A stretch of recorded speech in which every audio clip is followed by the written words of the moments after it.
wanaagsan dhammaan baa khiyaartaha wada naga daawanaysa ay kuna soo dhawaada war wixii dalka iyo dibadda aan idinka haynay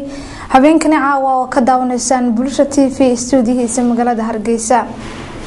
daawadayaal qodobadan caawarka idinku haynana waxaa kamid ah dadweynaha gobolka Gabiley ayaa si weyn uga cawday shaqada saldhigyada iyo xeer ilaalinta gobolkaasi. shirkadda biyaha ee Shaaba ayaa dhagax dhigtay ceel biyood ay ka hirgelinayso duleedka bari ee magaalada Boorame. mudanayaasha golaha guurtida ayaa maanta warbixin dhinaca nabadgelyada ah ka dhageystay gudida nabadgelyada iyo difaaca golahaasi.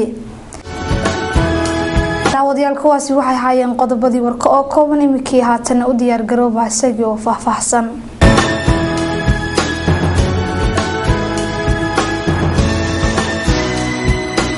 dadweynaha gobolka Gabiley ayaa si weyn uga cawday shaqada saldhigyada iyo xeer ilaalinta gobolkaasi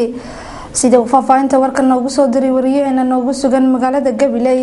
Cabdirasaaq Axmed Hayaan ilka case. dadweynaha gobolka Gabiley ayaa cabasho ka muujiyay shaqada saldhigyada booliska iyo xeer ilaalinta. arrintan ayaa ku soo beegantay xil ay cabashada dadweynuhu sababtay in muwaadinka cabanaya cadaalad darro uu isku dayay inuu isku daldalo geed weyn oo ku hor yaala maxkamadda iyo xeer ilaalinta horteeda walow ay badbaadiyeen ciidamada boolisku haddana waxa wali taagan cabashada dadweynaha. way cadaalad darro meel ali meesha cadaalad darro ka timaado dumisiyay dhib baa ka timaado aragtida qofku inay activity ahaato ma fiicna in sharcigu activity noqdaan doonina halka waxaan kaga hadalnaa cadaalad darro ka tirsanano saldhigyada booliska ee Gabiley iyo Wajaale ugu baaqanaa dadka waa la kicinayaa inay gacanta soo geliyaan oo ay fooda ka dhowlaan dalka iyo dadka caqabad inta badan soo noqotay weeyaan problemka ugu weyn waxa uu dhex yaala in waxa la qariyo maaha waxa fiiska xeer ilaalinta iyo maxkamadda xafiiska xeer ilaalintu uma hanuunsana qaabkii ama systemka u shaqeynaysa maxkamadda waxa arkaysaa qof maxkamaddii dambi ay ku weyday oo loo si xorriyadiisa loo celiyay oo la siidaayay oo haddana saldhig ku jira anigu filayaa mushkiladda meesha taala sidaan oo mar hadday garsoorkii iska leexiyeen mushkiladii meesha taalay oo ay cadeeyeen inaanay wax shaqo ah ku lahayn qofka muwaadinka xaq looguma laha inuu qofka muwaadinka iska xidhnaado intaasoo cishaabo 10 cishaamo wax ka badan ama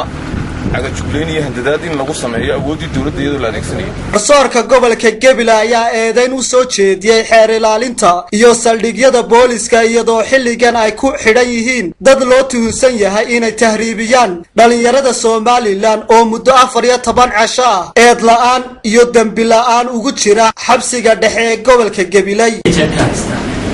لو halka baaristu biiskuwen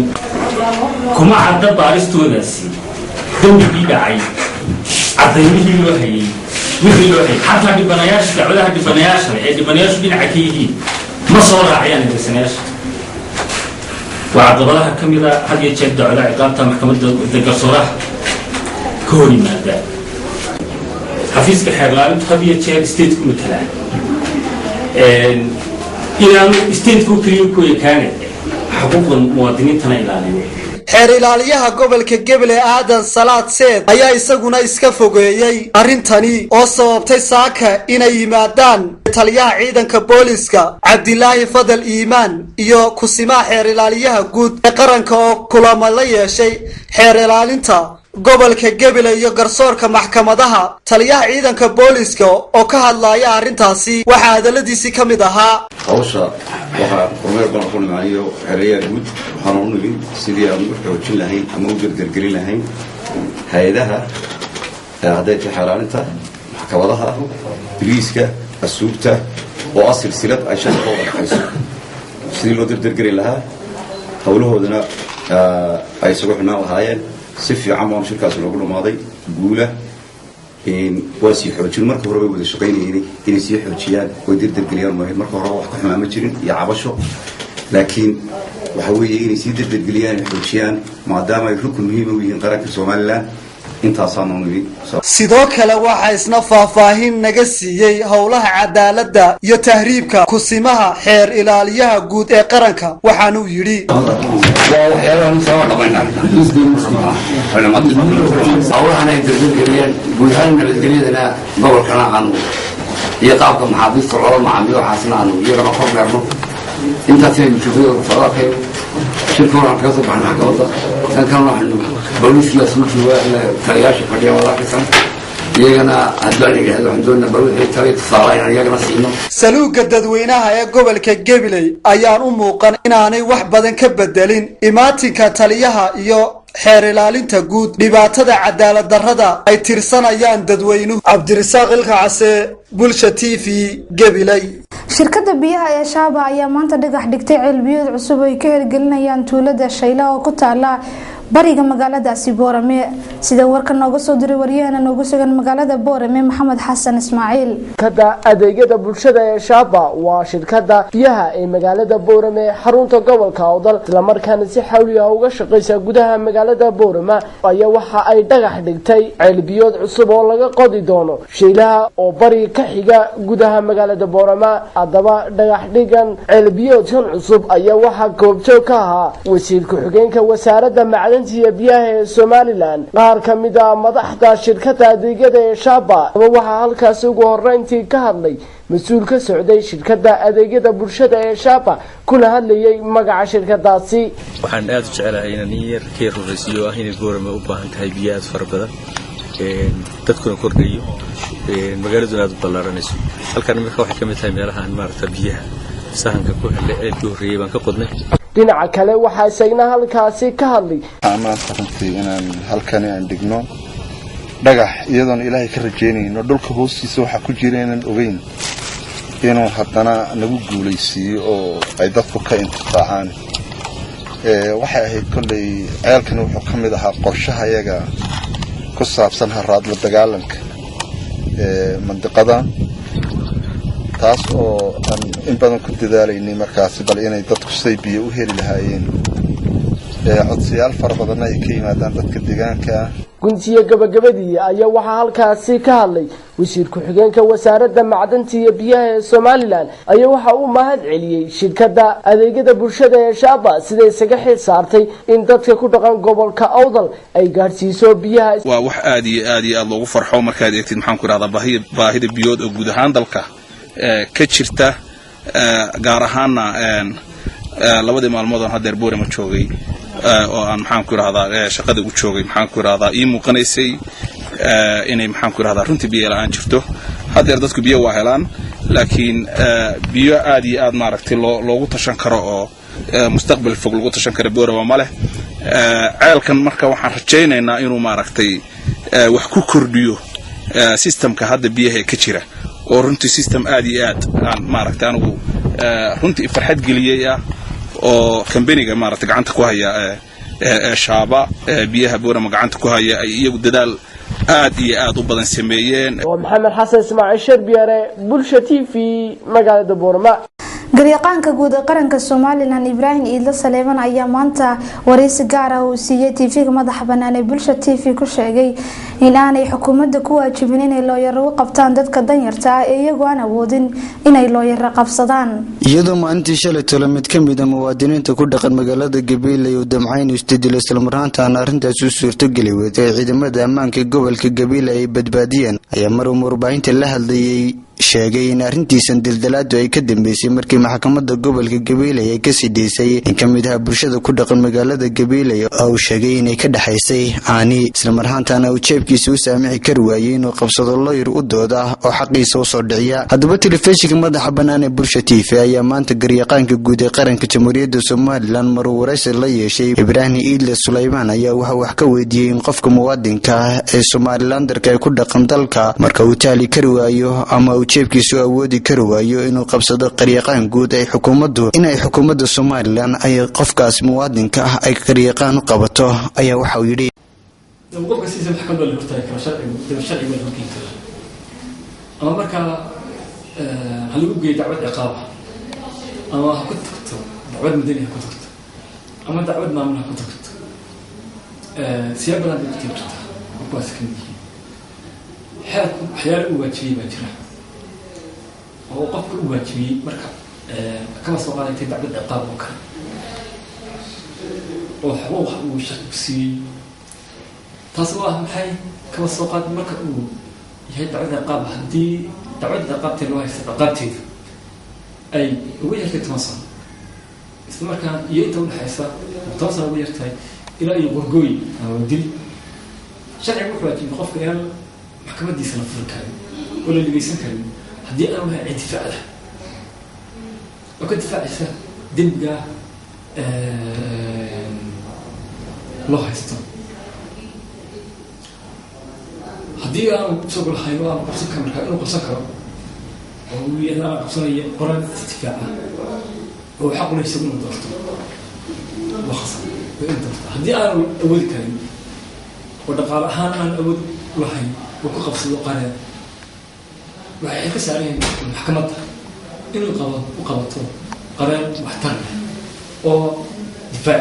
geesta kalena garyaqaanka guud ee qaranka Soomaaliland ayaa tilmaamay in haba yaraatee qodob ay ansixiyeen golayaasha qaranka Soomaaliland oo jideynaya in xukuumaddu ay qofka muwaadinka ah ee isagoo aan qabsan karaynin loo yaray xukuumaddu qabato aanay jirin ayaa waxa uu yidhi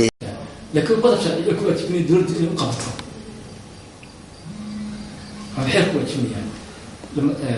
lama jirin oo kama soo bixin golayaasha inta ka waran marka way soo quman tahay oo inta badan bulshooyinka dowladda kale waa loo sameeyaa oo public defender waxa loo yaqaano qofka dadweynaha difaaca wadoodaha dadweynaha waa la sameeyaa mashaariica islaamiya مكان الحصة مركز الشوبه الولي أصل ده الولي ما لا ولي له طيب بعد الشرعية معناتها والشريعة الإسلامية مركز قبل الدفاع وحول يسلم الدفاع عندنا دفاع كريم وشيء وانا تكسر هذه الشيء عند دفاع له وذلك كترته وجرته عبد الرحمن فانتاستيك بورشة تيفي هرقيسة wafdi ballaaran oo hogaaminayay ugaas Ibrahim Axmed Jilbadhiga ayaa maanta kormeer ku soo sameeyay tuulada Agabar oo la filayo in lagu qaban doono shirka Hoodaale 24 bisha June ee ku jirno guddi uu suldaanka guud ee beelaha Subeer awal Suldaan Xasan Suldaan Cabdillaahi Suldaan Cabdiraxmaan oo u xil saaray in ay soo sahamiyaan isla markaana soo kormeeraan tuulada Agabar ee loo qorsheeyay inuu ka qabsoomo shirka Hoodaale ayaa shalay gaaray tuuladaasi oo 40 kiiloomitir dhinaca waqooyi ka xigta magaalada Hargeysa guddidan oo uu hogaaminayay ugaas Ibrahim Axmed Jilbadhige oo ka koobnaa uqaal culimo iyo waxgarad kale ayaa halkaasi waxa si diiran ugu soo dhaweeyay odayaasha deegaanka Agabar iyaga oo u galbiyay goobta ay u diyaariyeen inuu shirkaasi ka qabsoomo oo ah barxadda bannaan ee dugsiga hoose dhexe ee Agabar waxaana wafdiga ay u sameeyeen soo dhaweyn uu heerkeedu sareeyo iyo casuumad qada sharafa oday Cabdi Cumar oo kamid ah odayaasha deegaanka ee halkaasi ku soo dhaweeyay ayaa hadal kooban oo uu halkaasi ka jeediyay uga mahadnaqay imaantigooda waxaana hadaladiisi kamid ahaa Agabar duqeydii annagoo dhan rag iyo dumar waftiga noo yimid ee Sacad Muuse waanu ku soo dhaweynaynaa dalkooda iyo dadkooda ay u yimaadeen ayaanu ku soo dhaweynaynaa si sharaf leh ayaanu soo dhaweynaynaa shirkii Sacad Muusana lagu qabanaya meesha ugaas Ibrahim Axmed Jilbadhige gudoomiyaha guddida qabanqaabada iyo saanka shirka Hoodaale ayaa isaguna si weyn ugu mahadnaqay soo dhaweyntii odayaasha deegaanku ay u sameeyeen iyo diyaarintii goobta uu shirku ka qabsoomi doono waana kan ugaas Ibrahim oo arimaasi ka hadlaya الرحمن الرحيم اللهم صل على سيدنا مولانا محمد وعلى آله وصحبه وسلم انت بعده مالتا halka waxaanu nimid Agabar baan joognaa annagoo wafti ururka Sacad Muuse hogaaminayay anigoo ah ugaaskii Sacad Muuse waxaanu nimid Agabar waana la soo dhaweeyay waana laga hor yimid si fiican baana loo soo dhaweeyo waa la socday sida ay idin sheegeen odayaashu ama uqaasho ay idin sheegeen ayaana loo soo dhaweeyay si fiican baanay u qabteen wafdigayagii. sidoo kale waxaa isaguna halkaasi hadal ka jeediyey siyaasiga Axmed Cali Dable oo ka mid ah xubnaha gudida saanka ee halkaasi tagay isagoo odayaasha deegaanka uga mahadnaqay soo dhaweyntooda iyo casuumadii ay u sameeyeen. Axmed Cali Dable hadaladii halkaasi uu ka jeediyey waxa ka mid ahaa waxaan aad iyo aad ugu mahadnaqayaa dadweynaha degan degmada reer Agabar oo si hagar la'aana oo rag iyo dumara noo soo dhaweeyay noona sameeyay qada sharafeed aad iyo aad baan uga mahad celinayaa. intaa ka bacdi waxaanu ka dareenay reer Agabar dad u heelan shirweynaha Sacad Muuse jecel inuu tashado reerkoogu aad iyo aad runtii noo soo dhaweeyeen. waxay nageeyeen goobtii muxuu ahaaye ay shirweynaha ugu tala galeen oo aad moodaysay inay horaba muxuu ahaaye ay u sii sahliyeen horaba ay uga sii shaqeeyeen aad muxuu ahaaye moodaysay annakuna aad iyo aad baan ugu qanacnay. waxa kale oo isaguna madasha hadal ka jeediyey Maxamed Ciise Tiyote oo isaguna ka mid ah xubnaha gudida halkaasi tagay isagoo sheegay in odayaasha deegaanka Agabar ay si ballaaran uga hawlgaleen u diyaar garowga hawsha shirkaasi iyo waliba meesha wanaagsan ee ay u diyaariyeen in shirkaasi uu ka qabsoomo. hadaladii Tiyote uu halkaasi ka jeediyeyna waxa ka mid ahaa waxaanu joognaa imika degmadii Agabar waxaanu la joognaa reer Agabar oo aad iyo aad inagaba horeeyay reer Agabar way inagaba horeeyeen waxay u baahnaayeen intii aynu u baahnayn waxa la naga hor yimid halkee waxa la noo sameeyay soo dhaweyn iyo qada sharaf rag iyo dumar waa loo diyaar baa loo ahaa waa loo heelan yahay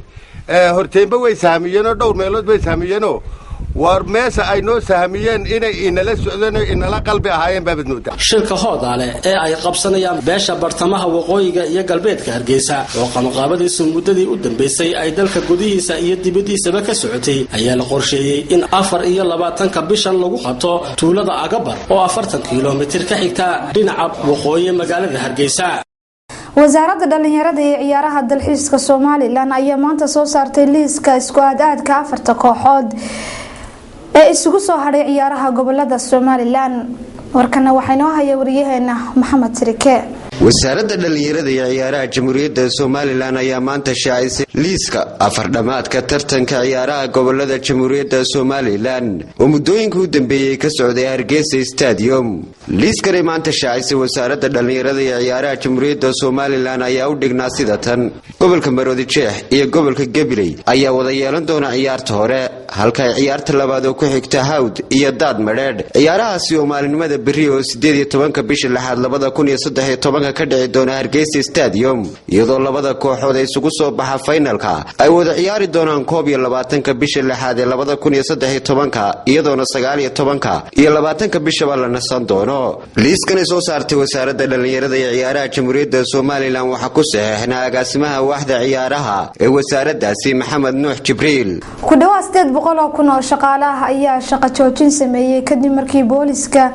Turkiga ay qaadeen tallaabooyin lagu joojinayo mudaharaadada lagaga soo horjeedo xukuumadda wadankaasi. ku dhawaad 800 oo qof oo shaqaalaha u dhashay wadanka Turkiga ayaa shaqo joojin bilaabay kadib markii ay boolisku qaadeen tallaabooyin lagu joojinayo mudaharaadada lagaga soo horjeedo dawladda wadankaasi Turkiga iyadoo oo muddooyinkii u dambeeyay wadanka Turkiga ay gelgeleen mudaharaadyo rabshado wata kuwan oo ka dhan ah xukuumadda Erdogan. xubno ka tirsan ururada shaqaalaha ee horkacayeen kooxo isugu jira dhaqaatiir, injineero iyo shaqaale tiro badan ayaa ku biiray shaqo joojinta. wasiirka arrimaha gudaha wadanka Turkiga ayaa sheegay in mudaharaadyada iyo shaqo joojintuba ay yihiin kuwa sharci darro ah isagoo ugu baaqay tallaabooyin ciidan oo laga hortagayo rabshadahan. hadalkan wasiirka ayaa yimi kadib markii ciidamada iyo mudaharaadayaashu isku dhac ku dhex maray magaalada Istanbul ee wadankaasi Turkiga.